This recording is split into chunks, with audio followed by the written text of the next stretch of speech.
Hi everyone, I'm glad to be here. First want to thank the great group that's organizing this conference for the job that they're doing. Putting on a conference like this is a tremendous amount of work, and these guys and women have been doing a wonderful job, and I've been very pleased to see the passion that they've put into the conference. And it's wonderful to have a venue like this. I don't know how many of you have shown up at the last minute to present to 300 or 400 people and been given a 6-foot screen to project on, but isn't this great?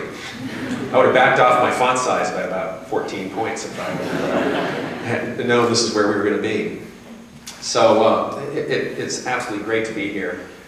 At a conference about design and research, which most of the world, as you know, is pretty committed to design research being an oxymoron. Those two things cannot, should not go together. And I think that's a challenge that we all face in talking about what we do. I want to talk today,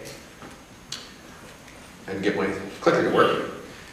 I want to talk today about basically 3 ideas. One is kind of how design and research fit in the context of innovation. So what's the broader context of our work today, and a little bit about why I think we're here, and what had us be here today in this industry, in this moment in time, with the ascendancy of the relevance of the work that we do to the broader community.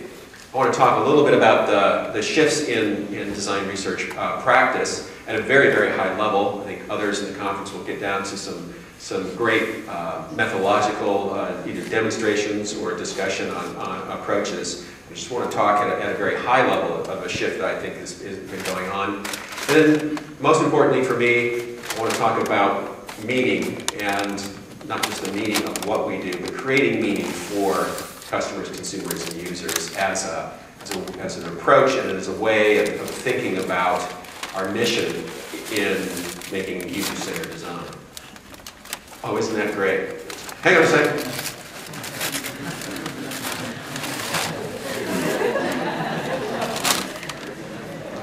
So, I'm just on time. So in case anyone worried, I hope I don't have any more appointments there. Okay, so let's go. Let's talk about the context. Most organizations, or I really should say all commercial organizations, have an imperative for growth. And there's really 3 ways that organizations, and I'm talking large corporations, have to grow or do grow. They have 3 paths that they take. One is mergers and acquisitions, and you can certainly see in the 80s and 90s a tremendous investment, trillions of dollars in mergers and acquisitions and consolidation of industries. That's proven to be a very productive and useful approach to grow industries. It's also proven to not necessarily be quite as reliable in producing profits as the market would like to see it be. But nonetheless, that's been a motor of a great deal of growth in our economy and a growth in the size of these organizations. The other is more operational efficiencies, extracting profits from an organization. Now that's worked pretty good, and you've got the Bains and the McKinseys and the BCGs of the world doing mining and extracting profits and finding profit pools and driving greater profit growth. But the real thing, the real third area that is very relevant for companies, and more so now, is organic growth. That is growth from the inside. Okay, growth from continuing on the current practices of the organization. Now, organic growth really requires innovation. It requires that you do the same thing that you're doing, only bigger and better. And it's important to know that the marketplace values companies that innovate and values companies that grow organically now more than they value companies that only have an M&A machine. That means the marketplace is valuing innovation and internally generated growth more than these other methods that are more, and because organic growth is seen as really sustainable. That means they have to create enhanced experiences for current customers, get new customers, new products, and continue to evolve in that way. And as we all know, design is one of the major ways of fueling innovation. So in terms of one of the reasons we're here today is that the marketplace, the financial markets, in the broader macroeconomic scheme of things, is actually putting a lot of value on the ability to innovate and the ability to use design. And that's why designers and design methods have been highlighted on the cover of Forbes, Fortune, Business 2.0, and every other business publication multiple times in the last 2 years. So we're all benefiting in this industry, and for those of you still going to school, will benefit from this increase in visibility and relevance. Now, I've actually been doing design research for about 30 years, and if I think about what's the most important thing to focus on, what have I learned over that time, it's that we're really most successful when we look at what we do as value creation. That we're here to create value for customers, consumers, and users. That's our job, whether we're a design researcher or a designer or something in between or all of the above. Our job is to create value and really create relevance for customers and consumers. Now, value is a tricky thing because you can't point at and look at value. It's not a tangible object. You can't show me the specs for value. Why? Because value is an assessment. It's an assessment made by individuals. Individuals that live within a community. So it's this intangible thing that we don't necessarily have direct access and direct control. You have an assessment of the quality of products. That's where quality lives today. It doesn't live in the product itself. So in order to understand value, if our job is value creation, how do we understand that? That requires that we have empathy and compassion and a deep understanding of who customers are, what they want to need, and how to please them, how to delight them, what's missing, and what's possible for them.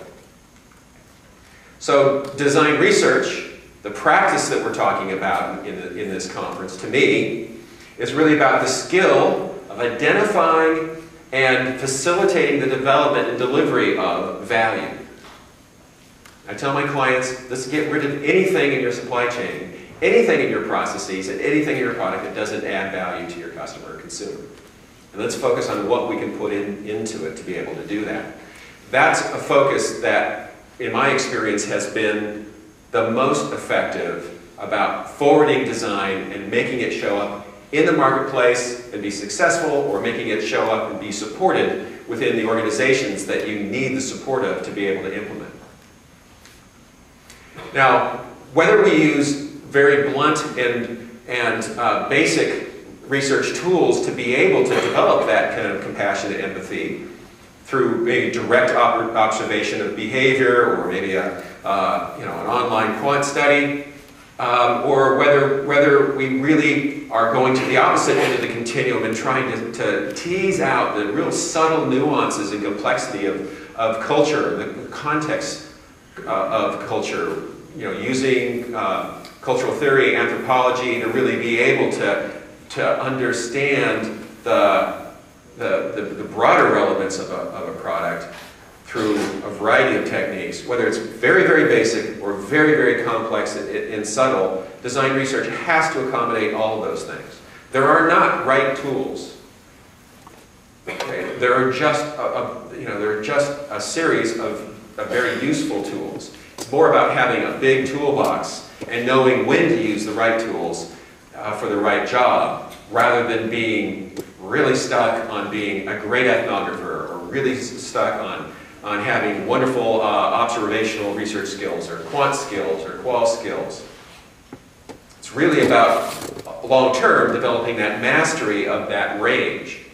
Because the context that you will find yourselves, you students, as you move into the broader world, will range from inquiry as broad as, tell us about water drinkers. So for the Cokes and the Pepsis of the world, we've got a segment, people who consume liquid. That's pretty broad. Because these companies, they'll tell you, we want to be your total beverage company. What does that mean? We want to control and transact with every drop of liquid that goes into the human race. That's not an exaggeration, and they're doing a pretty good job on the way there. So, as you try to create a framework for understanding the differences of mankind, that's about as broad as it gets. On the other hand, you'll get projects, and we've got projects where they're for working on supercomputers. Our client said, when I asked about, okay, so what's the market like? Who are the people that buy these? And he reached in his drawer and he handed out me a list of 52 people. Said, these are the only people in the world who can cut a check for a supercomputer of the size that we're selling. That's a pretty defined market. So we go from the world to a very, very narrow slice. So our tools and our toolboxes and our approaches have to be pretty diverse to be able to handle that. So as you think about your approach to design research and to design, the tools that you use, I think there's basically a mindset that I observe myself go through, and I'm observing people who work for me and students that I've worked with and other collaborators out there in industry. And your approach will really be basically one of three ways. You can look at design research as a practice, and I'll talk about each one of these. You can look at it as a practice that needs to be managed within a consultancy, within a corporation or organization of some kind, or design research can be about leadership. And your career, the impact that you have, will vary as you go through each one of these. Now, if you think about design as being this perfect melding of form and function and creating products and services or brands, it's about applying our skills as researchers and designers to create a specific output. And the majority of what we do is pretty directed. We are given a brief to produce a specific outcome. So, as we progress in our careers, we gain more competence and skills and tools in being able to reliably deliver that outcome. There's a lot of growth for all of us in this area, and you will continue to be challenged as you bring on new skills, as new methods come up and become available. There's also this opportunity, after you've been doing that pretty consistently, to help organizations build a sustainable capability to develop design and design outcomes at a variety of scales. And that's more about management and management practices. So at some point, I observe us getting very creative in the practice area, and then as we try to implement that, systematize that across organizations, we start having to bring in management science, analytics, measurement, justifying the ROI on what we're doing, and speaking a completely different language. But the impact that we can have on an organization starts to become much, much greater. The next level up for me was really deciding that I really wanted to be a force for change within an organization, to leverage design research, design skills, design thinking into the organization. So that's about being a designer of the organization, of the company. It's about engaging management, whether mid-level management or senior-most management, in the conversation about what could be. Not what it is, but what's possible. That only can happen when you're in a conversation. It is a dialectic. It requires conversational leadership skills. And for designers and design researchers, I think that's the frontier where I'm seeing a lot more of us start to focus and participate and really deliver a great deal of impact and value for organizations. So it's about getting people to experiment, to play, to visualize the future possibilities. So you're starting to design the future of an organization. With all the same design tools that you were using to design a product, you're now designing the organizational structure, you're now designing their approach to market, you're now designing the way their values get expressed, their human values get expressed throughout their organization. That's where we start really having and taking on the role of being drivers of organizational change. So that continuum is what's available to us. And I think, I hope that in your careers, you see the possibility of doing this. Because there's a lot more going on. It's not just Cheskin, there are a lot of great companies here and other companies that aren't represented who are doing work at this level. How many here have presented to director level people? Just raise your hand. And what I'm going to talk about, thank you. That's the majority of people. I'm going to talk about presenting at corporations. Okay? Yes, we do, and you do work for nonprofits and a variety of other organizations, but just I want to frame the question in terms of corporations. How many have presented to vice president level folks? Okay. Majority of the folks in here. How many people have presented to C level? Okay. Almost the same number of hands. How many presented to board level or executive committees? A good number, maybe 20% of the audience here. Now that wouldn't have been the case 10 years ago. Absolutely would not have been the case here. And I would say there's probably twice as many in the audience that are raising their hand that would have raised their hand 5 years ago. That's exciting. That's part of the ascendancy of the relevancy of what we're doing here today. So I'm really excited about that. So that leadership, I think, is our highest potential contribution because it's about creating organizational change. And it's the part where I'm getting I'm most challenged because of the communication dynamic. It's more about persuading and facilitating and getting them, a large group of people, to generate the result rather than me generating the result with my own team. That's a different set of challenges. So we've been seeing a convergence, and this design research conversation and conference is a good evidence of that. If you take the R being research and the D being design, there is a convergence that has been going on for a number of years. And I want to talk just briefly about that. We started evolving from research to researchers who were speaking designers' language and interpreting what the research meant. And we went from big ego designers of the 80s who absolutely thought research, almost had a disdain for the customer. We are arbiters of taste. We know what's cool, and we'll tell you what's cool. And they sat on these very stages telling us that. And they moved to saying, you know what? Research actually provides some useful direction and useful insight. And there's been further evolution on both sides. Research organizations or organizations like Cheskin, who've been really focused on insight, have really strong design capabilities.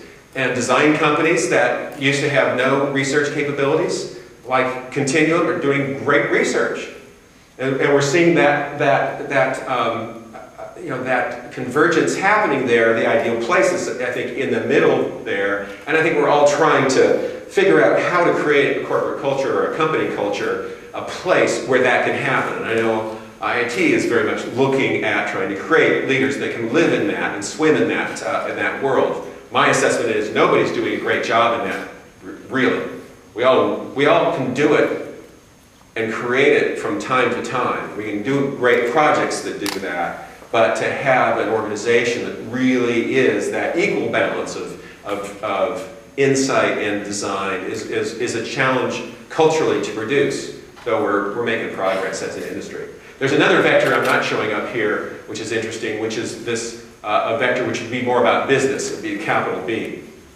So we're getting more and more business consultants in organizations like Cheskin, where what we're providing is a combination of business analytics as well as customer insight and design. That's just a really powerful combination.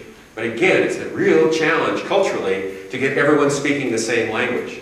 to get those very powerful analytic minds, and we've got, you know, Harvard, Stanford, Wharton MBAs who are just all over the data, to get them to open up really to possibility is tough.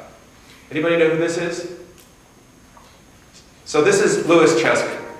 And everybody needs heroes and mentors. And I just wanted to take a minute to introduce you to Louis Cheskin, because I think in a really substantial way, most of us are here in part because of Louis Cheskin. Now, Louis Cheskin is from Chicago, originally from Russia, immigrated to Chicago as a boy. University of Chicago, PhD, psychologist, artist. One-man art shows when he was 18 years old in Chicago and New York as a watercolorist, passionate about design, interested in combining design and business and social science. And it was really one of the first people to apply social science research techniques to facilitate design. And this practice came out of the 1930s. So Cheskin was in the 30s and mid-40s was really pioneering that kind of thinking. He wrote 16 books on the subject. Most of them were published in 8 languages. He had an international reputation. He was in the Chicago newspapers on a weekly basis. His press clippings were enormous. Italian TV would come over and interview the President of the United States, John Kenneth Galbraith, and Louis Cheskin, and go home.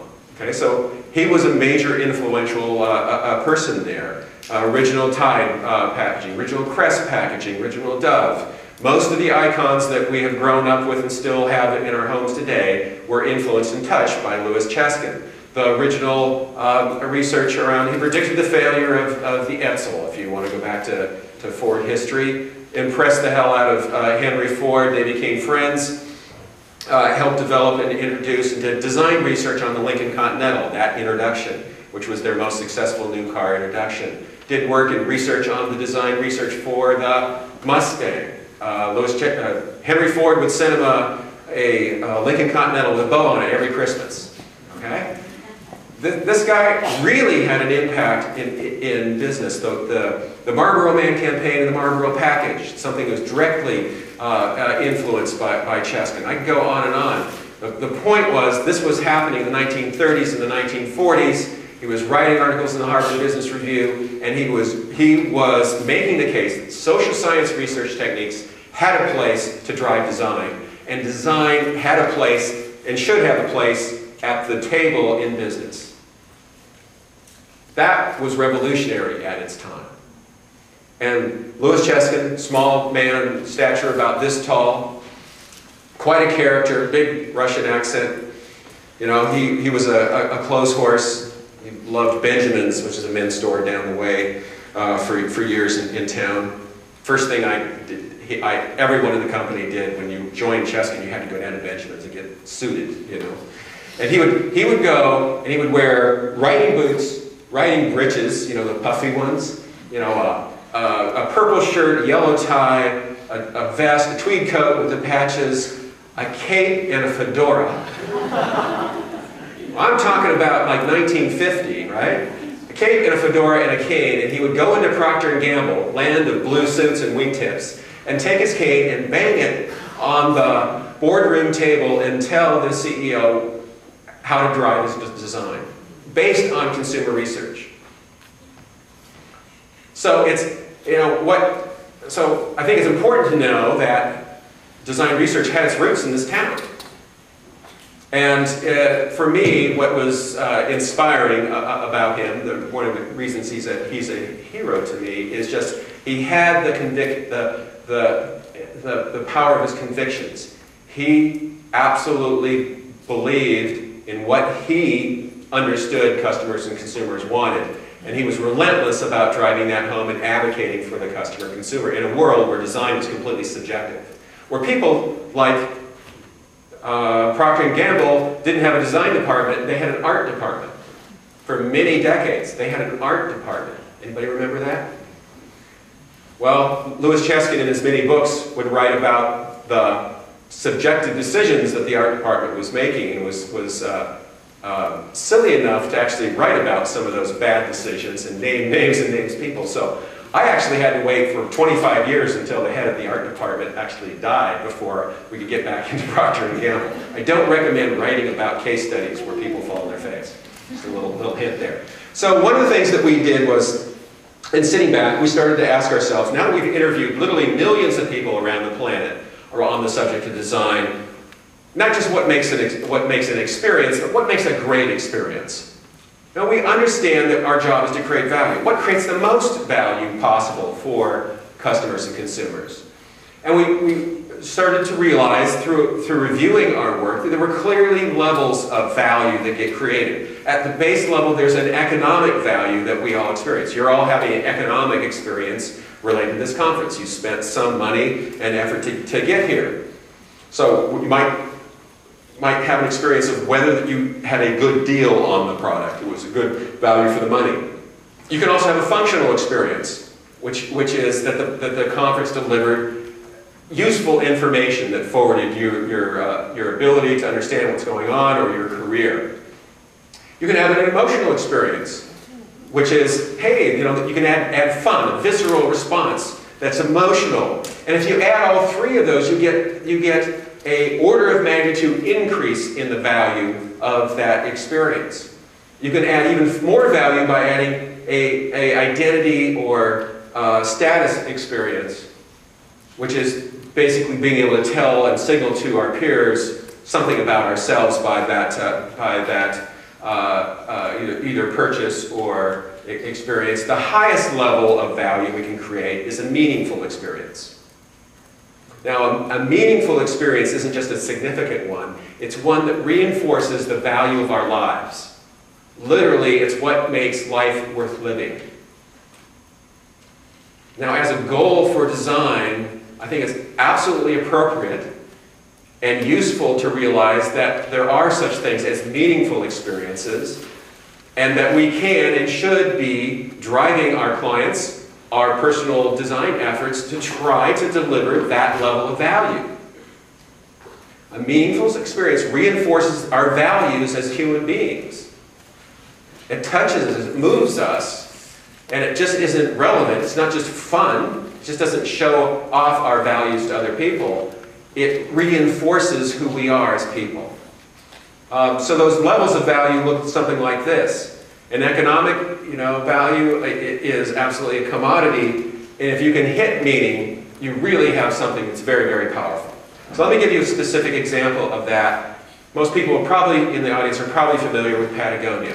Not everywhere in the world that can attest that's not necessarily the case. Patagonia, great outdoor company in terms of equipment and equipment design. This story is, it's actually my son Randy. So this is the Proud Papa slideshow right here, but this is a little story about Randy. Randy's just graduated from a college in New Zealand. Randy is a really good surfer, big wave surfer, surfed all over Latin America, all over Asia, Fiji, Australia, New Zealand. You can go on and on about all the places at 21 that he's covered. So he's very, very accomplished and passionate about the outdoors, about environmentalism and surfing. He's also, these are pictures from about 2 weeks ago, his idea of this good time is to find the most remote places in the world and that are covered with snow, get dropped off by a helicopter, ski for 50 kilometers or so, climb impossible faces that are highly rated through some incredible climbing, taking their skis with them, and then skiing down, telemarking down faces that no one has ever skied down before. Okay? So this is a committed outdoor kid. Okay? Absolutely committed. And to be Randy is to suffer, terrible housing and terrible food, but have great equipment. It's all about the equipment because his life depends on it. There are people who are losing arms and legs and limbs and lives climbing the faces that he's climbing. So he's it's very much about testing himself and testing his limits. Skiing for a couple 100 kilometers in the Arctic Circle, or going to Indonesia and not hanging out in the tourist spots, but finding the tallest volcano in Indonesia and climbing it in the dark to be there at sunrise. doing a 100K race or a 60K race over multiple hills. Okay, so you get the idea? This is an outdoor kid, and there are a lot of them out there. Now, Randy came home from New Zealand and visited us in Palo Alto, and he said, "Dad, can I borrow the car keys?" And I said, "Sure." And I'm holding the keys, and I said, "Where are you going?" He's going, "Well, I'm going to go get a parka." "Okay, so where are you going to go?" Always interested in you know, who's faring what in the retail wars. And he says, "I'm going to go to the Patagonia store in San Francisco." Now that's about an hour drive from Palo Alto in traffic time. So that's a couple hours of driving and parking and then a retail store. We live in Palo Alto where there are probably 150 retailers of outdoor equipment. And I'm going, okay, but why? Why are you going to Patagonia? Of all, you know, you can buy it online, you can do all this. And he goes, "You know, I just really believe in what they're up to." Now this is a 21-year-old kid saying, making a purchase decision saying, "I don't know, I just really believe in what they're up to. There's something about that company that's aligned with who I am." He didn't use those words, but that's what he was saying. Okay? So I said, "Bring me back a catalog." And we bring back the catalog, and right on the inside, Yvon Chouinard is talking not about zippers, not about functionality, not about features of product, but what's he talking about? Work had to be enjoyable on a daily basis. We all had to work in the balls of our feet, going upstairs 2 steps at a time. We needed to be surrounded by friends who could dress whatever way they wanted, even barefoot. We needed to have flex time to surf waves when they were good, ski powder after a big storm, or stay home and take care of a sick child. We needed to blur that distinction between work, play, and family. Okay, you're 21 years old, and you're looking at out there working. That sounds pretty darn good. Okay? Now it's not about the product. It's about a way of being, right? There are values here. A couple more. Doing risk sports taught me another important lesson. Never exceed your limits. You push the envelope and live for those moments when you're right on the edge, but you don't go over. You have to be true to yourself and know your strengths and limitations and live within your means. You know, again, this is a way of life that they're talking about. They've got a policy on world hunger. They've got a policy on creating their own localization of talent and food. Again, those are values about how we act. And here Randy is in the parka that he produced there or purchased. The point is that Patagonia is creating a meaningful experience that transcends the other levels of experience that we're talking about. He's not a logo kid. He takes logos off of most things. For him, it's really about an alignment of a company that was started by a surfer and started by climbers who are really authentically passionate about developing and delivering that and producing great quality equipment. And he relates to that. So we've been talking about meaning. It still might be a little murky, so I'm going to go just a level deeper and say that all of us as human beings have evolved in such ways that we can make decisions, that we can determine how to act. We have an operating system. We have an OS that allows us to be able to do that. That is our mind's construction of reality.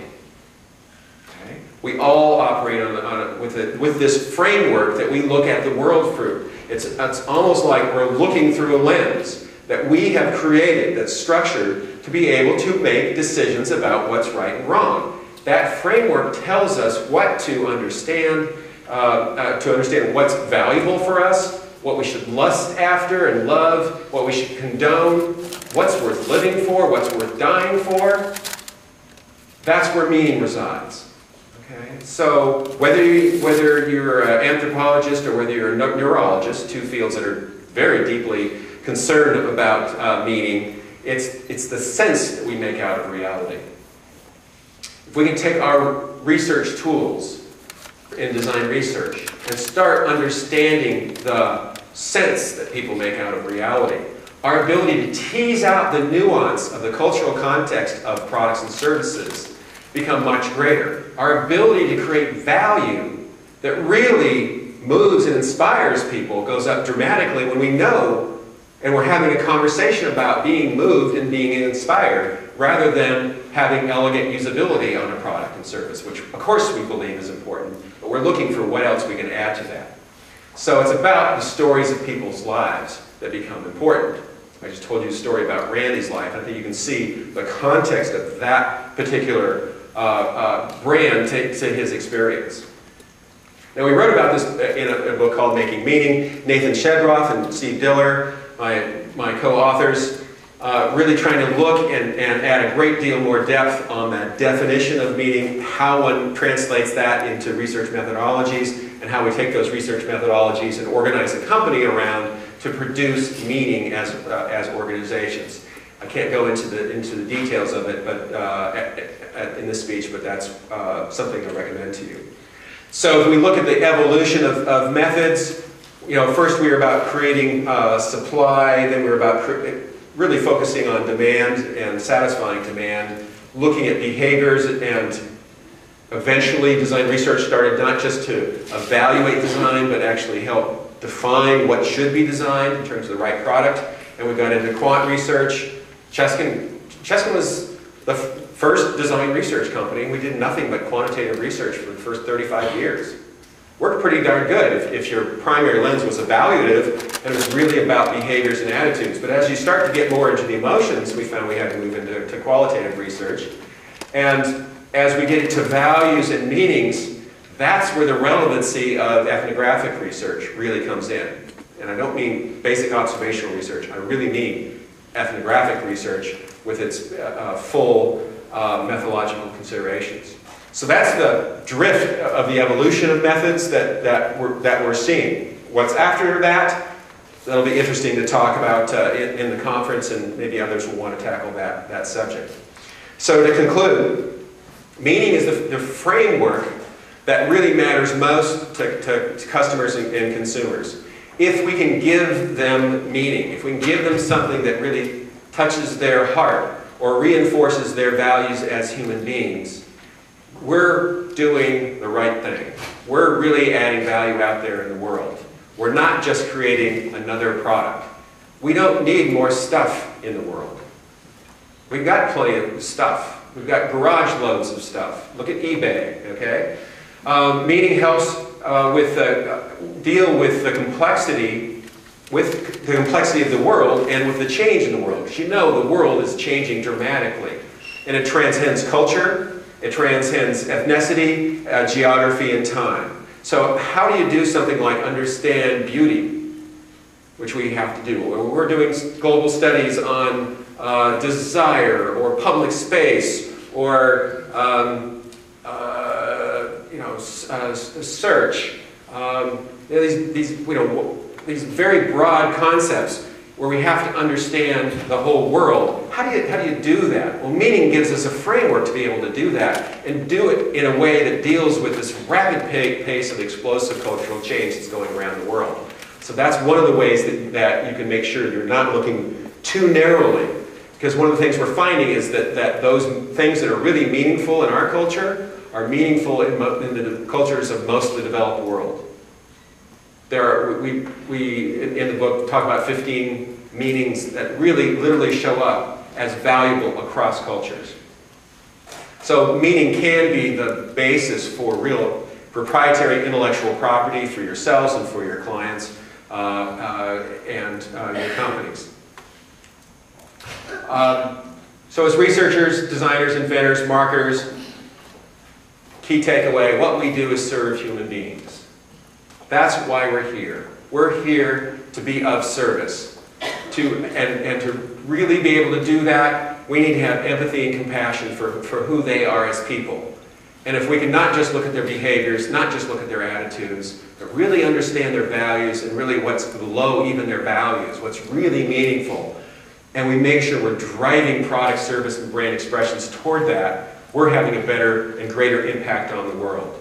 And when we do that, we're creating value, we're enriching people's lives, and we're evoking meaning for people. And that's really what I'm most passionate about and really want to see our industry continue to move in the direction. I'm not the only person who believes this. There's a lot of other people in the audience who do. But in terms of kicking off this conference, I hope that creates a good context for the following speakers to be able to hopefully challenge or build on what I've presented today. Thank you very much.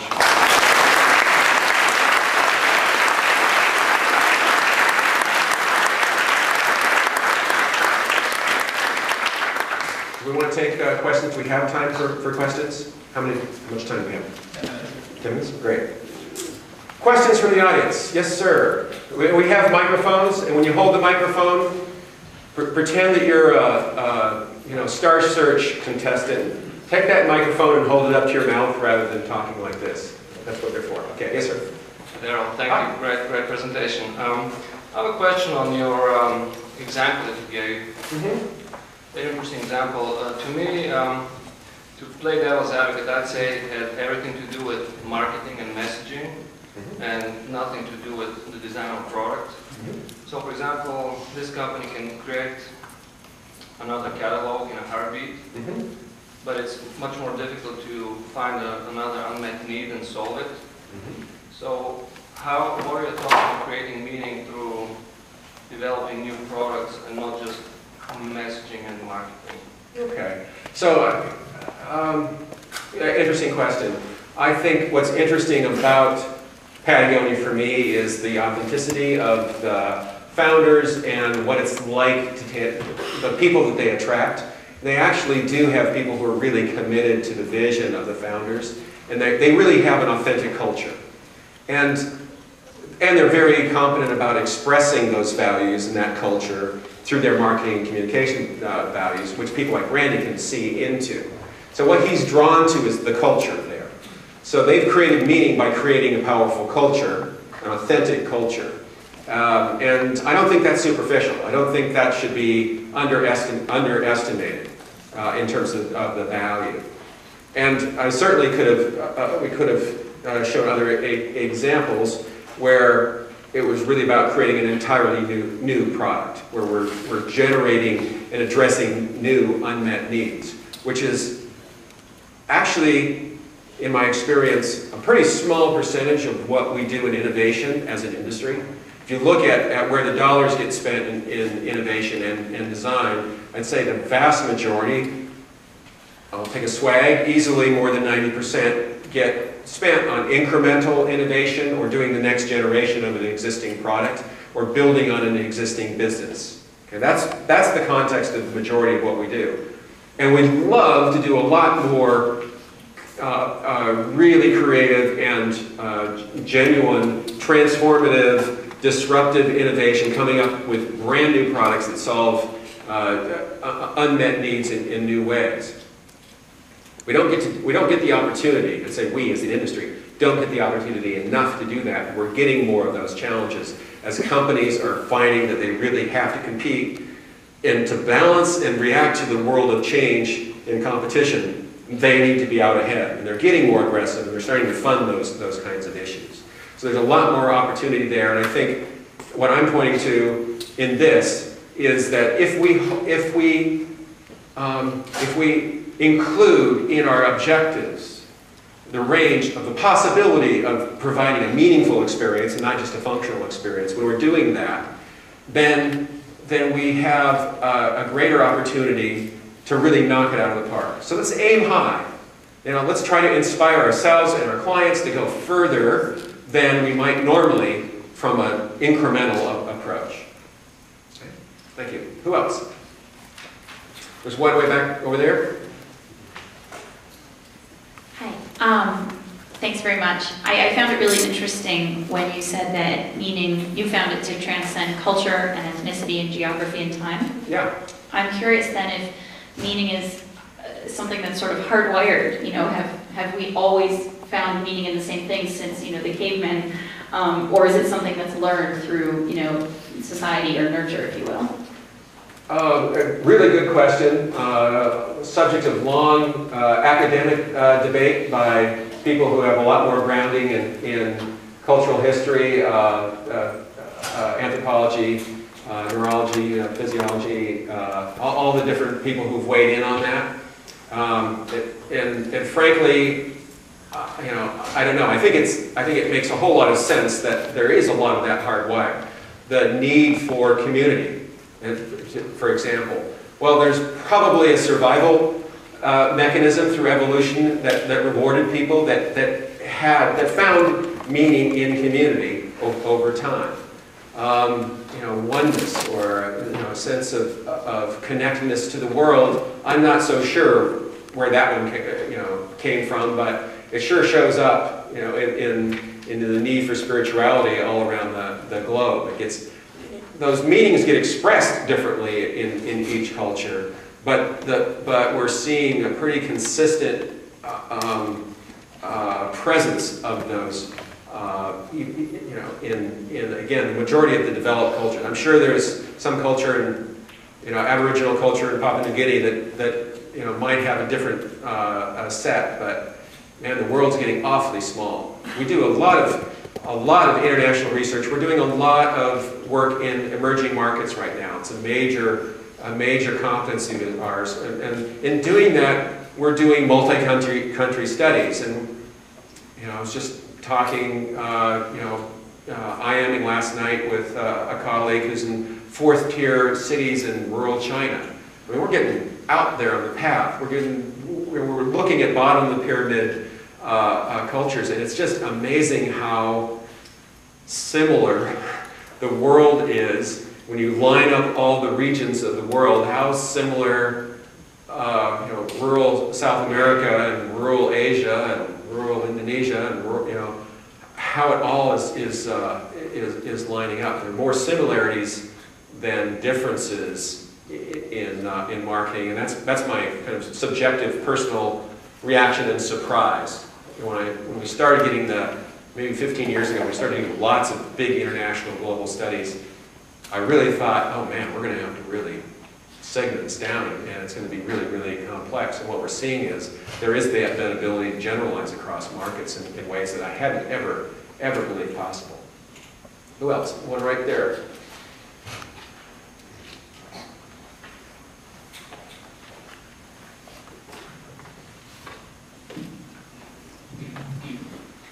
Thank you. I'm curious to know what strategies you might suggest for pushing the boundaries in terms of organizational change when you've got C-level executives who get it in conversation, but then when you look at where they put their money into the big cash cow rather than the products that might become cash cows if you put more research and design dollars into them. Good question. Change is hard. Let me just start with that. Change is an unnatural act. People, human beings, don't like to change. Organizations like to change even less. So you get this momentum going within an organization. You get products that are successful, and there's a dependency on those. It's very hard, incredibly hard, to take resources away from what you know works and risk and put your neck out on the line to create whole new possibilities, or to take emergent products and really give them the push, as you've asked.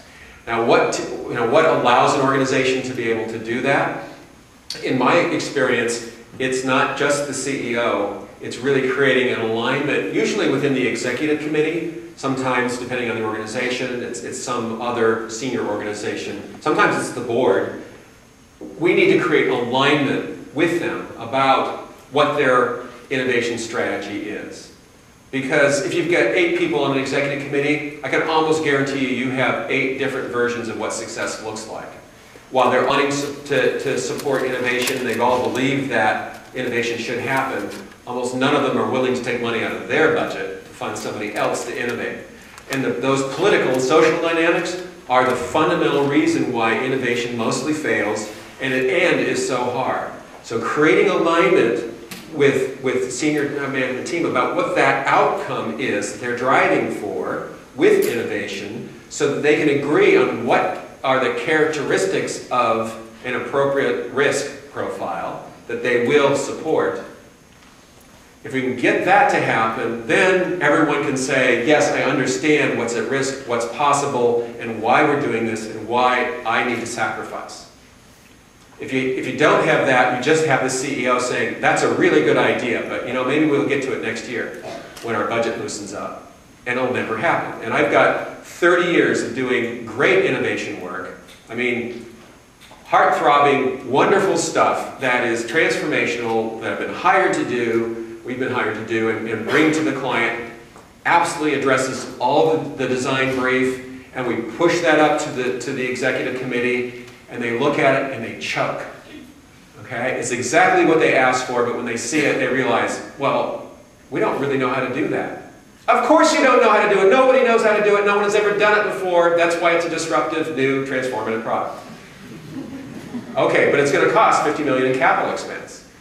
Yes, it is an investment. Yes, you've got to, that's the nature of what you've asked us to do.